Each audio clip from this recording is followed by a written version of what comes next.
everyone, and welcome, Shawnee family, to our first installment of our virtual play reading series. I'm Brittany Beverly, the producing artistic director here at Shawnee, and I want to give a huge shout out to our team working behind the scenes and rehearsals and promoting this event. Thank you. We hope you've been enjoying our Don't Stop Believing campaign. We know it's no replacement for actually being at the theater, but we're grateful for your support all the same. For more information and to donate, please visit our website at www.shawneetheater.org. And also, please be sure to follow us on all of our social media platforms. Thanks for watching. And now, let's introduce the cast of The Big Bad Wolf. First up, we have Amanda. Hi, my name is Amanda Rooksberry. I am the playwright. I'm going to be playing Rose Bennett. I am 18 years old.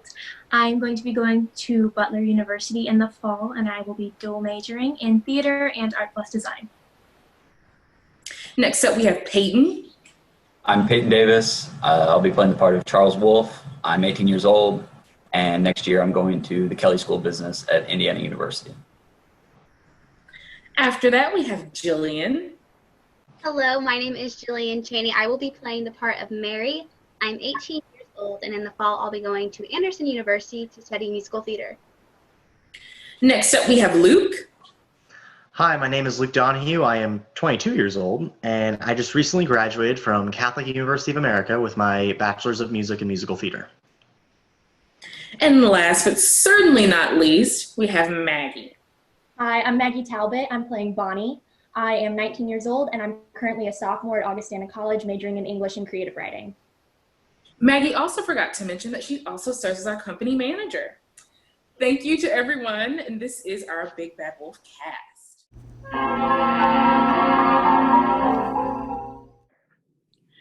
Act 1, Scene 1. Bennett's Flowers, a quaint and well-kept flower shop. There's a warm glow about the place. Rose enters from a curtain that separates the front of the store from the back. She is picking out a bouquet of flowers, making it look just right. And there. Perfect. She sits it down on the counter. She takes out a pen and writes a tag for the flowers. The bell on the door rings as Mary enters. She has a cheerful outfit and an even cheerier face. The light seems to follow her when she walks. Mary, just in time. I was getting so hungry. What's for lunch today? Well, I was going to make salads, but the market didn't have any lettuce. Imagine that, having no lettuce. Apparently, the Johnson's truck broke down or something this morning and couldn't deliver their produce for today. Well, anyway, I bought some things for sandwiches. I know that we have them all the time, but it is the best that I could do. I'm so hungry, I could eat anything. Well, good then. You'll never guess who was in the shop this morning. And in such a frantic rush, too. Was it Mr. Henderson? How did you know? What did he forget this time? Her birthday. It was 2 days ago. He said she was acting funny, but wasn't sure why, until a card came in the mail from her mother. Oh, dear. That man has a knack for forgetting important dates. I think he's forgotten their wedding anniversary for the past 3 years now. It's a wonder to me how that man has stayed married. He must have a lot of money. Oh, it's not all about money. Sometimes it's about love. True love. Well, it's not the looks. That receding hairline is horrible. You're horrible. Oh, and did Mr. Briggs come in to pick up that order for his mother? Not yet. These are for her. Oh, I do hope she gets better. She is such a nice old woman. Mary picks up the flowers and notices an envelope on the counter. Another notice? Rose, when are you going to pay this? When I can. It's not that far behind. Is there any way I can help? I can try to scrape together some money. No, Mary, that won't be necessary. I'm a big girl. I can handle this on my own. Well, you don't have to. I'm here, and I will always be here. I know you are, but I just can't ask that of you. I just wish that you would accept help from time to time instead of doing everything by yourself. Mary, you have your own life to worry about. You've already asked me to lower your paycheck, and I can't just put any more of this weight on you. It's my battle. I know that there's no changing your mind, so I'll back down for now. But Rose, you have got to stop pushing other people away, especially those who love you and are just trying to help you. I don't need a lecture. You're right. I'm sorry. The bell rings on the door as a tall, dark figure enters. This is Charles Wolfe. He sports a freshly pressed suit. His shoes are immaculately shined, and he wears a fedora atop his head. He has a natural swagger. Hello, sir. How may I help you? Well, I just so happen to be in the market for some flowers. Something big. Are the flowers for any special occasion? Special occasion? Nothing too special. Just getting some flowers. Say, that's a very pretty necklace you've got there. Oh, thank you. It was my grandmother's. So, any flower preference? I wouldn't say that I know too much about flowers. I'll just go with whatever you think is best. Well, how about a dozen roses? That's a classic. Make it 2 dozen. 2 dozen. That will be very expensive. Expense isn't a matter to me. All right, then. Mary, can you go to the back and make an arrangement of 2 dozen roses? Of course. Thank you. Mary exits to the back of the shop. Say, I don't think I caught your name. Rose Bennett. Bennett. So, does your husband own this shop? Actually, I'm not married. This is my shop. Wow. Wow, what? Well, nothing. It's just not that often that you find many women in your position these days. Do you have a problem with that? A problem? No. I just find it alluring. Alluring. Rose Bennett, I'm beginning to think that maybe you don't like me very much. Then maybe you'd be thinking right. Here you go. Beautiful, Mary. Okay, Mr. The name's Wolfe. Charles Wolfe. All right, well, Mr. Wolfe. Call me Charlie. Charles. Your total comes to $6.39. Wow, that is quite expensive. I thought you said that cost wasn't a problem. Whoa, calm down. I was only joking. Very funny. You're interesting, you are. I think everyone's interesting. You think that I'm interesting? I take that back. Everyone except for you. Ouch. These flowers are beautiful. Mary, was it? Oh, yes. Well, Mary, you did beautiful work here. Thank you. So you do this often? A long string of women? What do you mean? I know your type. You play with women like toys. It's a game to you. Oh, no. You've got me all wrong. I don't think so. In fact, I think I've got you just right, Mr. Wolfe. Charlie. Thank you for your business, Mr. Wolfe. Now, wait a minute. Look, Rose, I think we got off on the wrong foot. You don't say. Okay, so let me make it up to you. How about you come with me to the Black Cat tonight? You, me, dancing the night away? I don't dance. A pretty girl like you, I'm sure you dance. Pretty girl. Wow. I only speak the truth. I hardly know you. It wouldn't be sensible of me to go out with a man I hardly know now, would it? Sensible? Maybe not, but I can promise you that you won't regret coming with me. That's a big promise. Rose Bennett, give me a chance to make it up to you. I feel so horribly about the way we started off. I don't think so. Well, how about this? What time does the shop close? 7 o'clock tonight. Mary! All right, then. I'll swing by at about 8. That'll give you enough time to get ready, right? I'll be in front of the store, and if you aren't out there by 8:10, then I'll just leave and take it as a no. You don't even have to see me. Sound good? No. On, Rose. No. Rose! No. Rose! Oh, all right. Maybe. But this does not mean that I'm saying yes. It just means maybe. I'll take a maybe. It was a pleasure meeting you, Miss Rose Bennett. I don't know if I can say the same thing. Wolfe walks toward the door. Just before he leaves, he turns. I'll see you at 8 o'clock. Wolfe exits the shop. I said maybe. Gosh, that man is so full of himself. Come on, this is an amazing opportunity. A handsome stranger comes in, calls you pretty, and wants to whisk you off of your feet? Oh, isn't it romantic? It's just like the fairy tales. This isn't a fairy tale. I'm not a damsel in distress. I don't need to be rescued. If you say so, but I think this could be really good for you. I barely even know that man. What if he's some kind of creep? Well, this is how you find out. That was horrible advice. Horrible advice or not, it's the truth. Oh, you should give him another chance. You didn't really give him one to start. I guess that may have some truth to it. We'll see where this goes. The bell on the door rings again as Mr. Welsh, a pompous banker, enters with a huffy attitude. Miss Bennett. Hello, Mr. Welsh. How are you doing today? I suppose you know why I am here. You know, I'm not quite sure. Maybe you should enlighten me. Miss Bennett, I am not here to play games. You know full well the debt you are in and that the payments are very, very far behind. You are officially too far behind. Unless you magically come up with the money, you are going to lose your business. Now, I don't need you to lecture me. I already know full well the depth of the hole I'm in. I have worked tirelessly for the past 2 years. And yet you have nothing to show for that, do you? If you were my daughter, I would tell you to sell your business and settle down. Well, I'm not your daughter, and thank God for that. Women are meant to run the home and take care of the family. How can you be satisfied in life without a family?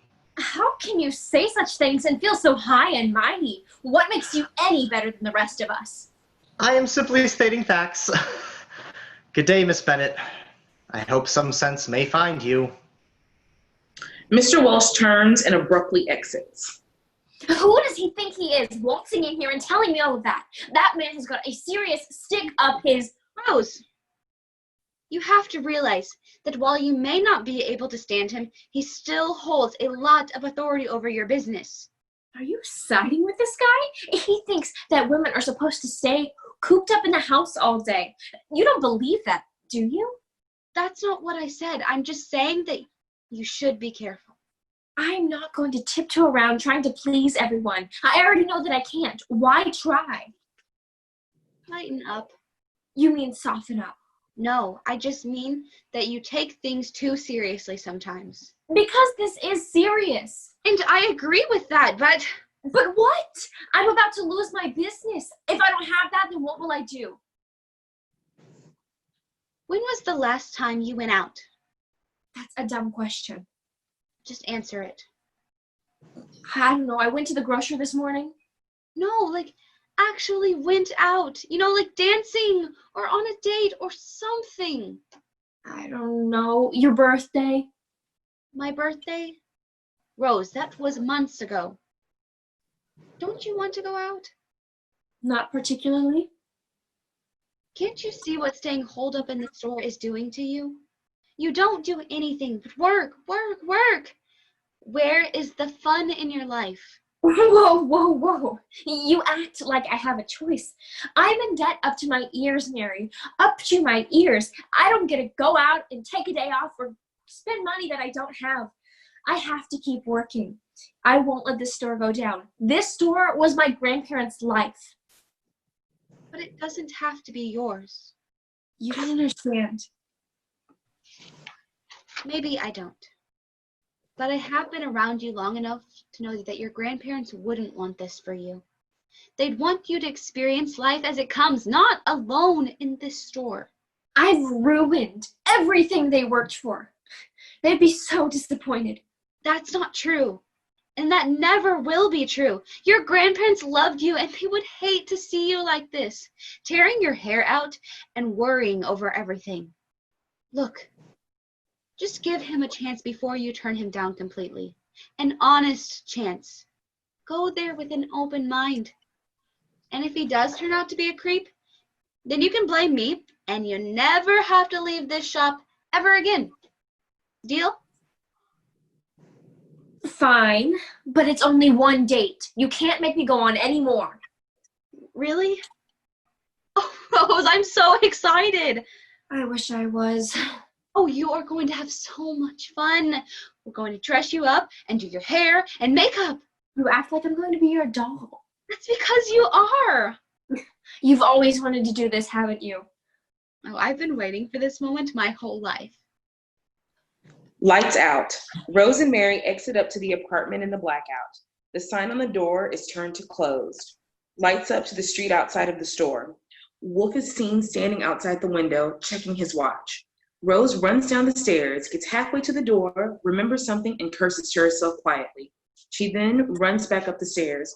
Wolfe checks his watch one more time, and then seeing it's 8:10, he hesitates and then turns to leave. Just as this is happening, Rose comes rushing down the stairs with her purse and catches him. Wolfe is surprised and happy. They walk off together. Lights out. Scene 2. Rose and Wolfe enter the Black Cat. The club is bustling with energy. Jazz music plays as people are socializing. Some are sitting at tables, some dancing. This is definitely the place to be. This seems like quite the happening place. Are you kidding? This is the place. Oh, really? You don't get out much, do you? Not really, no. And why not? I just have such a hard time imagining it. It's a long story. Well, I'd love to hear it. He offers his hand. If you insist. Rose takes Wolfe's hand and he leads her to the dance floor. It's a somewhat slow song. They dance along with the rest of the crowd. So tell me, who is Rose Bennett? Nobody really. Oh, come on. You said everyone's interesting. I did say that, didn't I? Well, I've lived in the city my whole life, and Bennett's was my grandparents' shop. They pretty much raised me there. So it was just you and your grandparents? No siblings? Nope, just me and I guess Mary. She's been my best friend since we were very little. She spent a lot of time with us, outings, vacations, working at the shop. She was always there.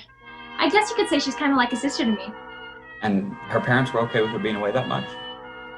They were always working. They didn't really have time for her. That's a shame. Yeah, but my grandparents were great. What about you? Where are you from? Me? I'm New York City born and raised. That makes a lot of sense. Hey, what are you trying to say? Nothing. I can just see the city in you. I've never heard that one before. The music changes and an upbeat dance song begins to blare out. You ready? I don't know. Oh, come on. It'll be fun. All the couples continue to dance, but this is Rose and Wolfe's time to shine. They have great chemistry together. The crowd begins to take notice, and some couples stop dancing and start watching them. When the song ends, Rose sees the crowd staring at her and becomes slightly embarrassed. Oh, wow. Why is everyone staring at us? Because you dance beautifully. Oh, I don't know about that. Rose, stop pulling my leg. You're natural. You had to have had lessons. How did you learn to dance so well? My grandmother, she loved dancing so much. Sometimes after I'd gone to bed, I would sneak down into the store and my grandparents would have the radio on and they'd be dancing along to some old song from their past. Two figures enter, a man and a woman dressed in dark clothes. They are looking around as if trying to find someone. They sound lovely. Wolfe spots the pair through the crowd. They try to blend in as their search continues.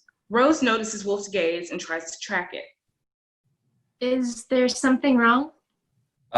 Nothing. Just thought I saw something new. Let's just keep dancing.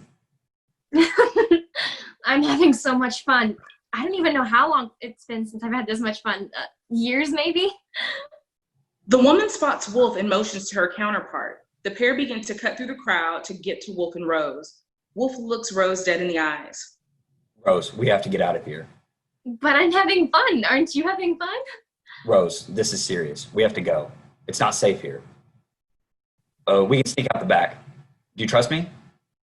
I don't have a choice right now, do I? Not really. Wolfe leads Rose off stage left. The mysterious woman motions for her partner to exit the way they came in, and she begins to follow Wolfe and Rose. A chase ensues, and the Black Cat scenery exits stage left as well. Rose and Wolfe enter back on stage right. Both are out of breath. What is going on? We can't talk now. We have to keep going. Going where? Back to your shop. Who was that man? Just come on. Rose and Wolfe exit stage left. The mysterious woman enters stage right. The man runs on from stage left. He shrugs to her. She hits his shoulder. They look around for a track, but find nothing. The pair exit stage right. Scene 3. Rose and Wolf enter Bennett's Flowers in a frantic frenzy. Wolf is peeking out of the curtains to make sure they weren't followed. What was that all about? That man was, well, a business rival of mine. He's always had it out for me. Recently, he's been a little more on edge. I really don't know what he's capable of. But why would he chase you? It just doesn't... Oh, no. What time is it? About 1:30. Oh, no. Oh, no. Oh, no. Rose hurriedly hangs her jacket and purse up on the wall and rushes up to her apartment. Wolf follows her. Now where are you going? The scene changes to Rose's apartment. Like the shop, this place is very well kept and cozy. Rose begins fussing around the kitchen. She grabs ingredients, bowls, utensils, and ties on an apron. Wolf stands in confusion. Is this your apartment? No, I just conveniently have a staircase in my shop that leads to someone else's apartment. Yes, it's my apartment. What are you doing? Well, you see, I have about 3 batches of muffins to make, and I almost forgot. 3 batches? What for? The nursing home just outside of the city, the one where my grandfather used to live. Now, I would very much appreciate it if you stopped bothering me. How about... Well, I don't know. Come on. How hard can it be? Oh, so you're experienced. Well, no, not exactly, but all you have to do is put everything into a bowl and then throw it in the oven. Okay, then. Rose hands Wolf a frilly apron. Here you go. I would hate for you to get something on your suit. He just looks at it in his hand. He shrugs and then takes off his suit and coat and puts it on the apron. Rose hands him a bag of flour and a mixing bowl.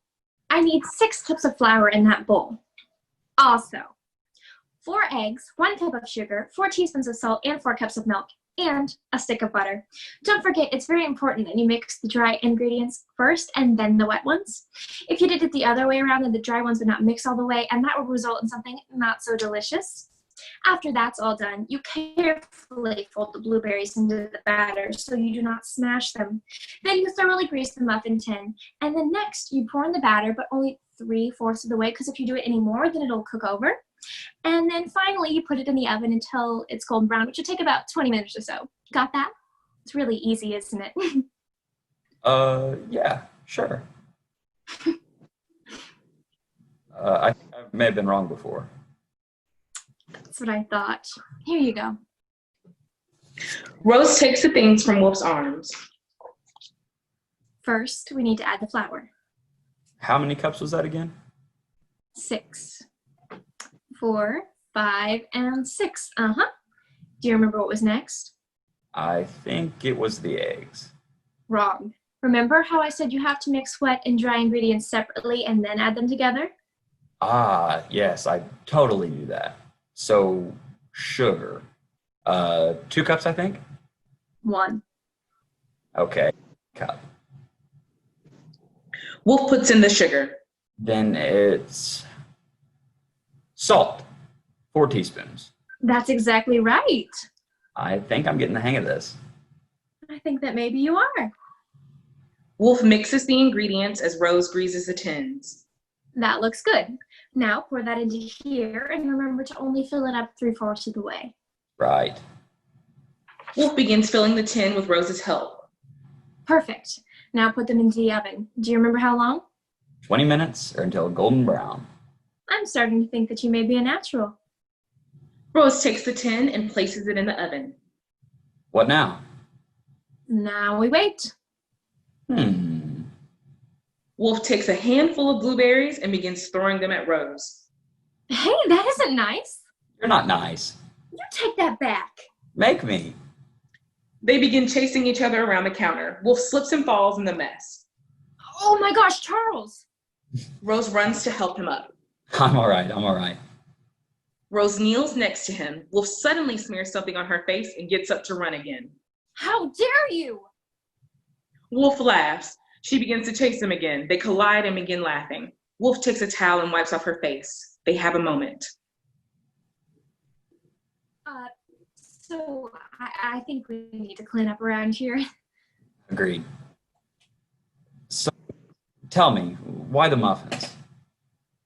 Granddad's care became too much for me and Gran to handle, so we had to make the decision to move into an elderly home, one just outside of the city. We would visit as much as we could, and on Sundays, I would bring muffins for everyone there. That's nice. Well, what was the home like? It had the most beautiful garden, overflowing with lilies, geraniums, daisies, and an abundance of roses. I told Granddad that it was like having me there to watch over him. He didn't talk much in the end, but they would always tell us that he went for long walks in the garden and spent an especially long time near the roses. He didn't last long after that. That must have been hard to see him like that. Yes, it was. My granddad was always so full of life. My gran, too. She passed away 2 years ago now. So you're all alone? Alone? No, I've never been alone. I've got Mary in the shop. The shop does take a lot of your time, doesn't it? Yeah, I eat, sleep, and breathe it. I mean, hell, I even live above it. I never leave. I've grown up here, and I'll probably die here. Me and this shop are pretty much entangled. Do you ever dream of more? More? I don't know. Maybe sometimes, but I can't think about it for too long. I mean, after all, I've got my hands pretty much tied up with the shop going under and all. Wait, you're losing the shop? What? Oh, no, I didn't mean to talk about that, but yeah. Yeah, I am. When Gran died, I couldn't function. I was left with a shop I had no idea how to run and no guidance at all. I don't know how she did it. No matter what, she always kept a cheery face. And here I am letting the business that she worked so hard for slip right through my hands. Don't be so hard on yourself. That would have happened to anyone who's in your situation. I let all of my grandparents' hard work go to waste. I let their hopes and dreams run straight down the drain. Rose, you've been through so much. You really can't blame yourself. Don't pity me. I'm just not as good at business as my grandmother was. She would have known what to do. She would have kept the business afloat, even with all of the debt. She would have found a way. Well, if you ask me, I would say that you're a smart woman and you are doing everything that you can. I don't see you as someone who could go down without a fight. Oh, I sure won't. I'll give them hell till they rip the deed right out of my hands. I'm sure you will. Wolf leans into Rose. Rose almost gives in, but then has a sudden realization. Oh, the muffins must be done. Rose gets up and rushes to the oven. She pulls on an oven mitt and opens the oven. She pulls out a tray of fully finished muffins and lets them sit on the counter. Those smell wonderful. Gran and I made so many muffins throughout the years that we pretty much perfected the recipe. Would you like to try one? Would I? Wolf rushes to grab the tin before Rose can stop him. He burns himself. Careful, they're hot. Don't say. Let's wait for them to cool. What time is it now? Almost 3 a.m. Well, we'll cook 2 more batches, and then it'll be about time for me to head out. You're late? Well, the bus to the nursing home takes about an hour and a half, and I have to be back in time to open the shop. Open the shop? You mean you're not going to sleep? Do you ever stop moving? See, that's the thing. I can't stop moving. If I stop moving, the whole world will swallow me up. The world isn't forgiving for those who slow down. I've learned that. But maybe if you just tried to slow down, take it easy. I tried that and look where it got me. Into debt up to my ears, losing my grandparents' shop. I can't stop. I go with you? To the nursing home? Yeah, I want to see the garden. But you'll be tired. So will you. We'll cook the other 2 batches and then we'll head out. Excellent. Charles, thank you for taking me out tonight. I had a really great time. It was my pleasure. Honestly, I had a great time as well. Scene 4. At Rise. Rose is standing at the counter in the shop. She nervously taps her fingers and looks at the clock. Where is Mary? She should have been here by now. This isn't like her.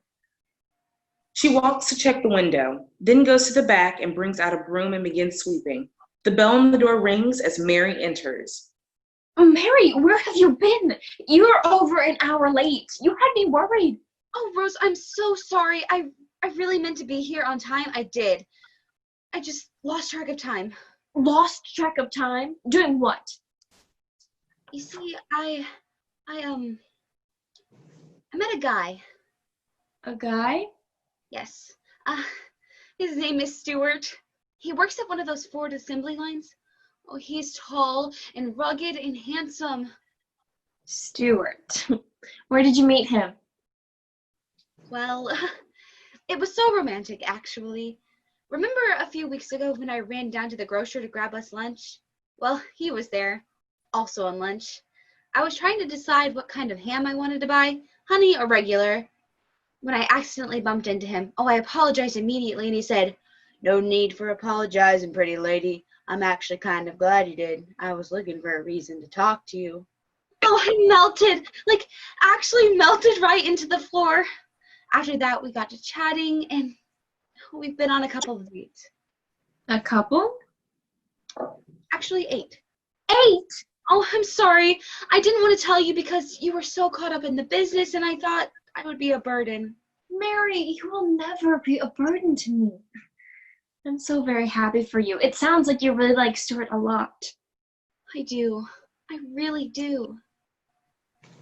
So, when do I get to meet the lucky guy? Oh, well, he works at the factory, so it's a lot of hours. Most of the time, I can only see him really early in the morning or later at night. That's why I was running late this morning. We went for a walk in the park, and we just got to talking and completely lost track of time. It's all right, Mary. Of course I don't mind. Of course it's okay. I was just worried about you. And I'm sorry for worrying you. It's all right. I'm just glad you're safe. The girls hug. Well, enough about me. I almost forgot about your date last night. How was it? My date? Oh, Charles! Not that memorable? No, not at all. It was just unexpected. Unexpected in a good way or unexpected in a bad way? It was good. Really good, actually. Oh, well, tell me more. Well, we went to the Black Cat, as he had mentioned before. Uh-huh. I felt so out of place, but then we started dancing, and it was like the whole world disappeared, and it was just the two of us. That sounds amazing. It was. But then the strangest thing happened. Charles said that there was some sort of business rivals of his there, and he wanted to get out in a hurry. Well, that's strange. Isn't it? But nothing came of it, really, and after we left, he didn't seem that bothered anymore, so I hope everything will be okay. Well, what happened after that? Oh, this is the best part. You know how I make those muffins for the nursing home?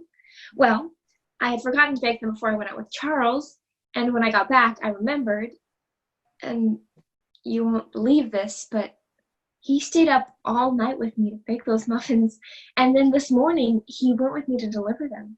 Are you serious? That's amazing. I know. What is that I see? Do you like him?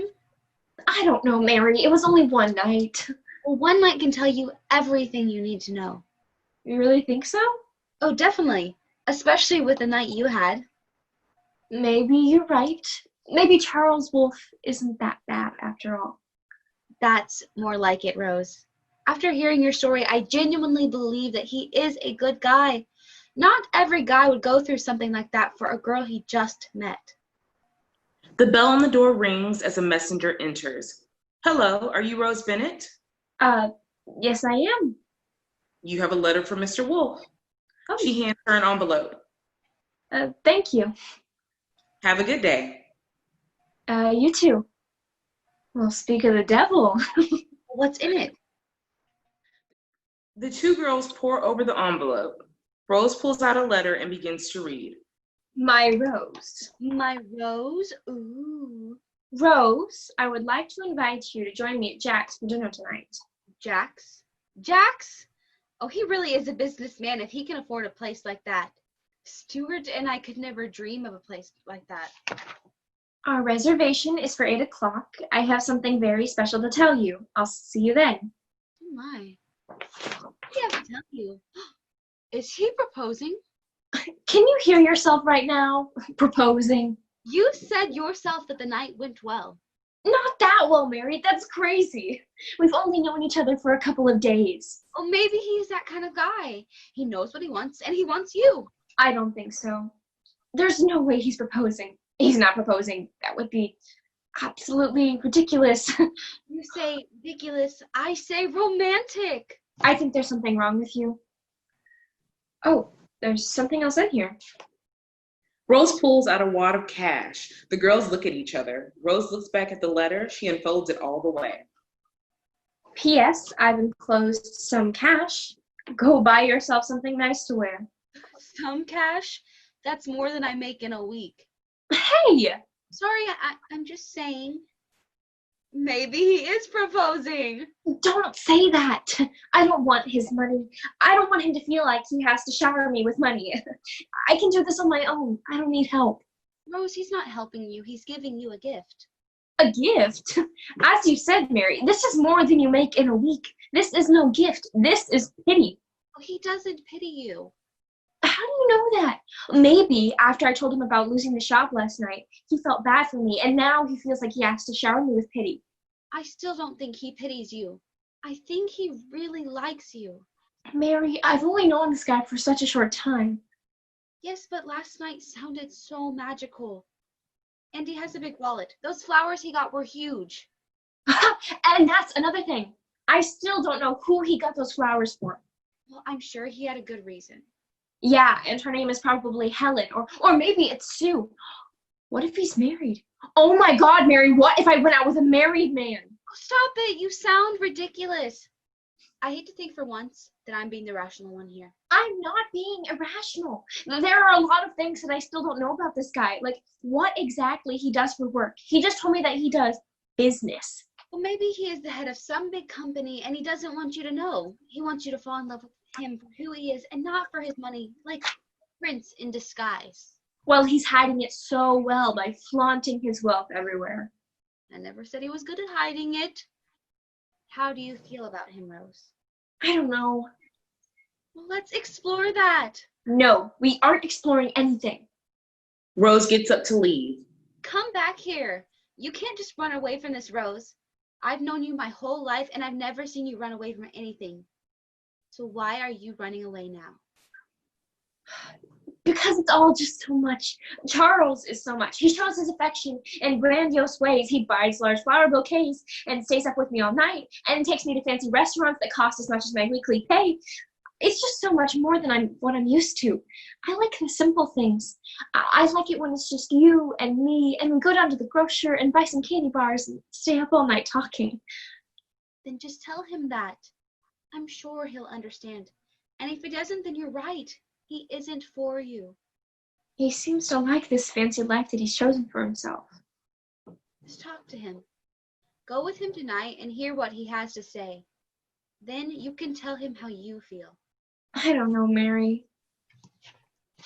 Rose, nowadays you fight me on everything. You push me and my ideas away. When are you going to trust me again?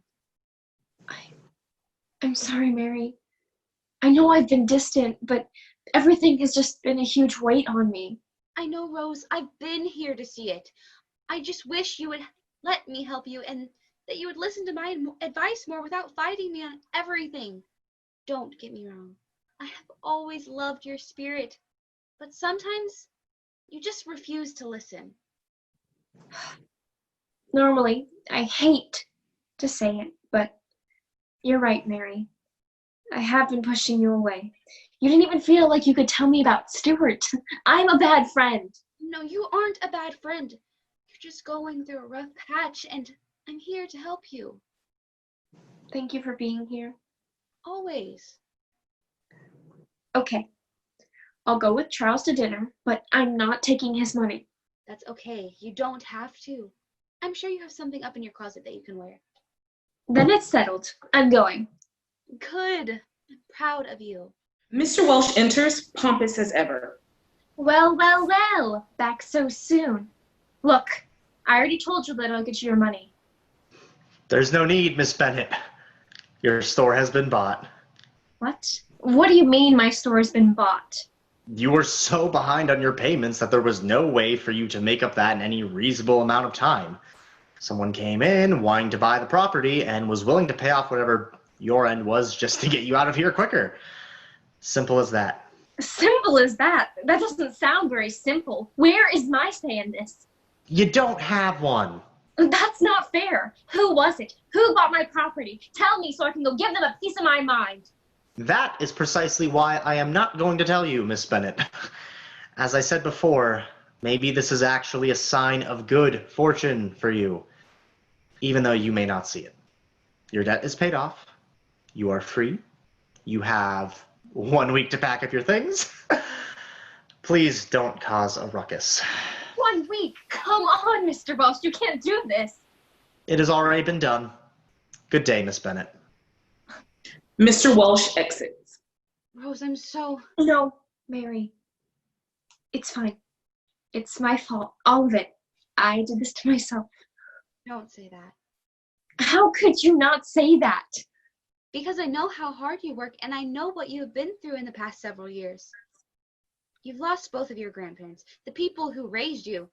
They practically raised me too, and I felt a terrible weight when they died. I can only imagine the weight you feel. And now you're here, running a business with minimal help. I don't even know how you're standing. I couldn't.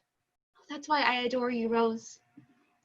That's why I want what is best for you, because out of all the people in the world, you deserve it the most. You deserve to be happy. There is more to this life than this shop. It's just a shop, a place. There are millions of places in the world. So why confine yourself to this one? I don't know, Mary. What just happens to this place if I leave it? It turns into whatever the next guy wants it to be. A new bar, an ice cream parlor, a 5-star hotel. Whatever it is, it's off your shoulders now. Rose? I think I'm finally understanding what you're meaning. Good. Thank you, Mary, for being here and putting up with me.